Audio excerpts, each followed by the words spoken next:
Барлықтарыңызға сәлем, құрметті көрермендер. Бүгінгі бізде қонақта мектебіміздің мақтанышы Шүкір Ибрахим және оның жетекшісі Мукешев Шынтас Әзірбайұлы. Сонымен қош келдіңіздер. Қош көрдік. Енді Ибрахим, сен бізде подкасттың атмосферасына үйренген шығарсың. Енді екінші подкасттасың ғой дегенмен. Ал енді ағай, тіпті үшінші, иә. Бүгінгі подкастқа тағы да қош келдіңіз. Бүгінгі көңіл-күйлеріңіз қалай? Яғни бүгінгі ощущение, атмосфера? Өте тамаша, керемет көңіл-күй. Жақсы? Болды ма? Басқа не айтамын? Тамаша, бәрі. Сіздің көңіл-күйіңіз қалай? Көңіл-күйім жақсы, өте керемет. Жақсы. Сабақ ерте бітті деп қойсай. Жақсы. Сонымен бірден қызықты сұрақтарымызға көшейік. Бірінші сұрақ Ибрахим сізге. Яғни осы айтысқа деген қызығушылық, осындай айтысқа деген, яғни келу жолыңыз қандай, соны айта кетсеңіз? Қандай дедің? Республика Иә, облысты менсінбейді. бірден сөз беріп жүрміз. Жоқ, аудандықты көрдің, облыстықты көрдің, республикаға шығып келдің. Жалпы айтысқа деген өзің жұмыс жүрмей ма? Жақсы. Жақсы. Енді Ибрахим, сен енді мектепшілік жай, сен тіпті аудан, облыстық, тіпті республикалық осындай айтысқа шығып келдің. Осы енді айтысқа деген қызығушылығын қашан басталды, соны айта кетсең? Менің негізі айтысқа деген қызығушылығым бала кезден болды. Және де ағайым келгеннен бастап мен айтысқа жазылдым. Айтысқа бардық, ауданда бардық, ауданды ұттық, облысты бардық, облысты бағындырдық, республиканы бағындырдық. Менің қызығушылығым ағай келгеннен бастап, бала кезімнен бастап айтысқа деген қызығушылығым болды. Мәссаған, өте керемет. Ал ағай, сөзіңіз жайлы айта кетсеңіз қысқаша. Ағайың бала кезде келді ғой, иә? Қысқаша, менің айтысқа келу деген мақсат, мен оқушылар айтысында облыста орын алғам, жасөспірімдер арасында облыстан бас жүлде алғам, аудандық айтыстардың жүлдегерлерімін.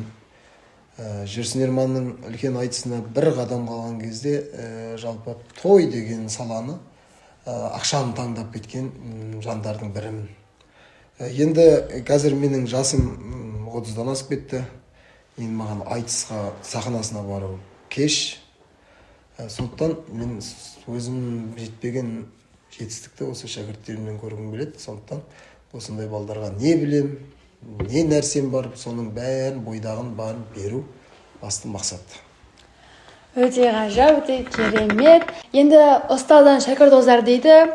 Ибрахим, сен енді осы республика барып қайттың. Сол кездегі қызық сәттер айтсаң, яғни бір өзің сол кезде қандай сезімде болдың? Ойларсың, сен кәдімгідей республика барып, Ринат Саидовтың өзіне кәдімгідей сөз естіп. Ол деген өте ғажап сезім ғой меніңше. Яғни сол жайлы айта кетсең, ойны білсең. Мен қола домбыраға барған кезде басында қарсыласым өте мықты деп ойладым. Негізі мықты. Ол қасымда жүріп дайындалды кәдімгідей. Тек домбырасы да қатты тартып, өзінің даусы да болды. Мен ол кезде қобалжыдым кәдімгідей. Олмен қатарласып айтысып, басында біз екеуміз бірдей дайындалып отырдық. Жеке комнатаға келіп алып, жеке айтыстық. Сол кездерде де қобалжып бастадым. Содан кейін сахнаға шықтым.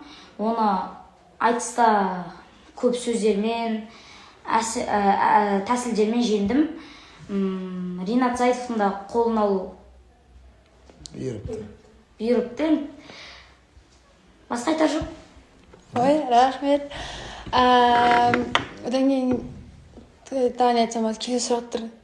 Негізі бастасам, негізі сұрақтар аяқталды ғой. Енді андай не қой көреді? Ағай, сізге бір сұрағым барды ғой? Жұмыстан не кетіп жатсың деген сұрағымыз сөйде?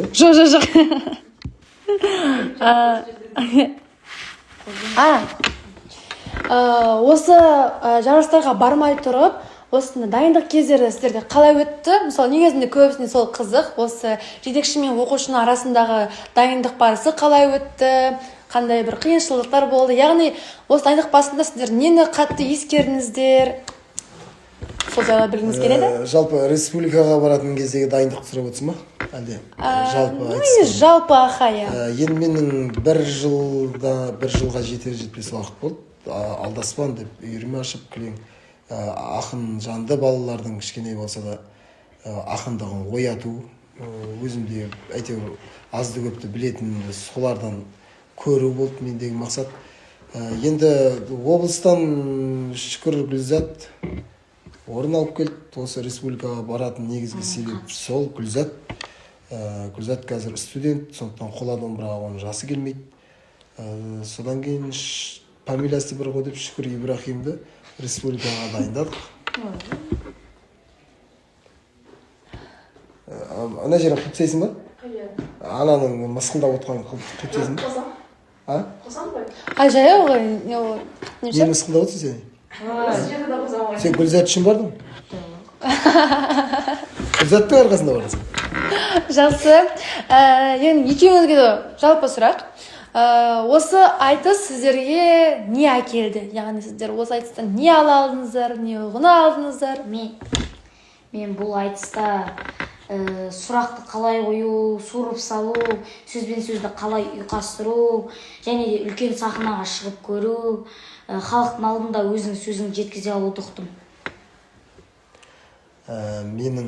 Менің жалпы оқығаным, менің қай оқушым болса да, аудандық, облыстық болсын, кеше республикада Ибрахим айтып жатқан кезде әп деп басталғанда мен далаға шығып кетемін. Қарап отыра алмаймын, қобалжып, тек дауысын сырттан тыңдап тұрамын. Бірақ енді республика ол облыстық, аудандық айтыстар ешқайсысына ұқсамайды. Ол жердің аурасы бөлек, алатын сезім бөлек. Одан кейін айтыс біткеннен кейін елге танымал, белгілі алтын домбыраның иегерлері, айтыс ақындары келіп қолыңнан алып жатқан кезде шәкірдің әдемі жарады деген кезде ол сезім өте бөлек болады. Оны айтып жеткізе алмаймын. Сіз, ондай сезім. Ибрахим, сен осы негізінде екінші орын осындай республикадан орын алам деп ойладың ба? Мен алам деген бір қандай сезім болды? Иә, бүкіл барлық адам жарыстарға мен орын алам деп барады ғой. Мен өзім алам деп ойладым. Және алдым? Иә. Уверенный, да? Күшті. Енді қазір сіздер өріп тұрсыздар ғой, енді қазір сіздерде фундамент бар, тіпті одан да биік. Болашақта осы айтысты жалғастырасыздар ма? Әрі қарай, одан да биікке? Мен жалғастырамын. Қазіргі таңда, мысалы, айтысқа қызығатын адам көп емес. Мен сол айтысты үйреніп, үлкен кезіме дейін, үлкен болған соң айтысты дамытқым келеді, балдарға үйретіп, мысалы, ағайым сияқты. Өсесін ол айтыс деген жойылып кетуі мүмкін ертең несте болашақта. Сол үшін мен айтысты балдарға үйреткім келеді. Неткен күшті сөздер. Теорентіп жүреткен адамда. Мені болашақ жастардың қолында деп осындай Шүкір Ибрахим сияқты балаларды айта аламыз. Сен сияқты балалардың саны өте көбейе берсін. Яғни айтысты осы негізінде басында біраз бала болды, иә? Алдаспанда. Әлі біраз бала бар. Көп бала бар, иә? Қатысып жүрген осындай. Оларды да енді басында осы былтырлары қатысып жүрген жоқ па, көп бала болды ғой осы? Қазірде бар. Қазір енді жарысқа баратындар іріктелді. Осы мектепшіліктерді негізінде одан әрі дамыта беру керек деп ойлаймын. Яғни былай қараса сырттардан осы Ұлытау ауданына өйтіп қатты көре алмаймыз ғой, басқа да бала бар ма? Осы Ұлытау ауданына шығып жатқан, осы айтысқан мысалы. Ұлытау ауданынан, облыстан негізі оқушылардан ақындар көп, айтысқа шығып жүрген мықты балдар бар, мықты қыздар бар. Олармен сайысқа түсіп көрдің ме? Иә, Ибрахим олардың біразын көріп тастады, мықты дегендерді жеңіп тастады. Мақтанып айтайын. Әрине мақтанаға тұрарлық. Ауданда жеңіп тастады. Біздің Ибрахимге жалпы қазір республика барып келгеннен кейін аудан облыстан қызық қылмай қалды. Енді біздің облыста бар. Алла бұйыртса, Қанзада ашық қылып айта берейін. Әрине. Облысқа кетіп баратырмын. Екі бірдей жұмыс, соның бірі Шымбат Тілдебаев атындағы ақындар үйірмесі. Соған жетекші болып баратырмын. Бұйырса, облыстың балдарын дайындаймыз. сол Ибрахимді өзім атыма жаздым. Онлайн дайындаймыз, демалыс күндері мен келіп тұрам, я болмаса Ибрахим келіп тұрады. Біз ары қарай дайындықты жалғастыра береміз. Кешегі Ринат Зайтов ағамыздың тапсырмасын орындауымыз керек. Сондай. Жолдарыңыз ашық болсын әрқашанда. Алдағы облыстарыңыздан жүлделі орын алып келіңіздер. Республика еді облыс емес. Швец республика ғой. Облыс ашық қойыңыз біз. Республика. Жазағы облыс айтыңыз ғой? Облысқа Мен бардым деп. өзім Сіз облысқа барсыз ба? Барып болдым уже. Барып болдыңыз ба? Ой, не болса. Ағай, сіз бағана дайындау несін айтпадыңыз ғой? Құпияңызды. Өзіңіздің құпияңызды айта кетсеңіз, осы оқушыңызды дайындаған кезде қандай әдіс тәсілдерді қолдандыңыз? Мысалы, өзіңіздің құпияңызды айта кетсеңіз. Ең бірінші бізде үйірмеде 20 шақты оқушы болды. Бірінен кейін бірі ақыл батыр күнде звондайды, жазады. Ағай бүгін үйірмем ма, ағай үйірмем ма деп. Енді онан іріктеліп қалады ғой өзі, бірақ 20 оқушы, әлі күнге шейін 20 оқушы қазір осы тұрғанда үйірме десем сағатынан қалмай ерте келеді. Бірақ соның ішінде іліп алатыны бар. Басында Ибрахимдер нан деген сөзге ұйқас таппайтын. Одан кейін қазір қандай сөз берсең де оның ұйқасын тауып, содан кейін буынмен ұйқас тауып, одан кейін 2 жолдық өлең құрап, одан кейін 4 жолдық өлең құрап, қазір біздің Құдайға шүкір оқушылар 8 жолдық өлең құраудан қиналмайды. Басында тек сөзге ұйқас қылып сөйтіп тілді дамыттық. Ешқандай құпиясы жоқ оның. Өзім қалай үйрендім, дәл солай оқушыларға солай үйреттім. Керемет. Енді алдағы осы айтысқа қызығатын оқушыларға не айтасыздар, Ибрахим ағай, өздеріңіздің алдағы болашаққа осындай арттан келатқан айтысқа қызығатын оқушыларға? Қызығатын оқушыларға Айтарыңыз. Ақын деген бір бұлақ көмілер көзін ашпаса дейді. Қаншама оқушы қызыққанмен оған қандай қызығып жүрген оқушы болса да оған жетекші керек. Кішкене жолын көрсететін.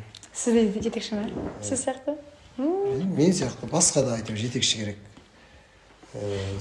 Оқушының қызығушылығын жетекші ары қарай арттыру керек. Ары қарай жетекшінің жұмысы ол оқушыны шығаруда. Ал ақындыққа қызығам дейтін, айтысқа қызығам деген оқушыда өзінде талап бөлек болады. Өзіне деген кәдімгі талап бөлек, мақсаты бөлек болады. Сол оқушының ары қарай жетелейтін жетекшісі мықты болу керек. Жақсы, рахмет сізге. Енді Ибрахим, саған бір құлқа салайын. Бізге бір өзінің әнінен не болмаса бір күй орындап берсең, біздің сүйікті көрермендерімізге.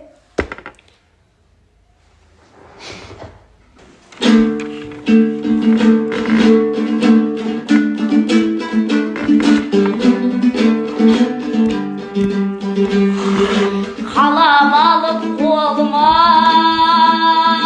жазамын хат. Сезім арзан болсам да сөзім қымбат бейуайдай. Бекер қарап отырған жараспайды. Қап өлеңмен айтайын аз-насихат бейуайдай. Тұрғылой ойылтай қолда жоқсың қиынай.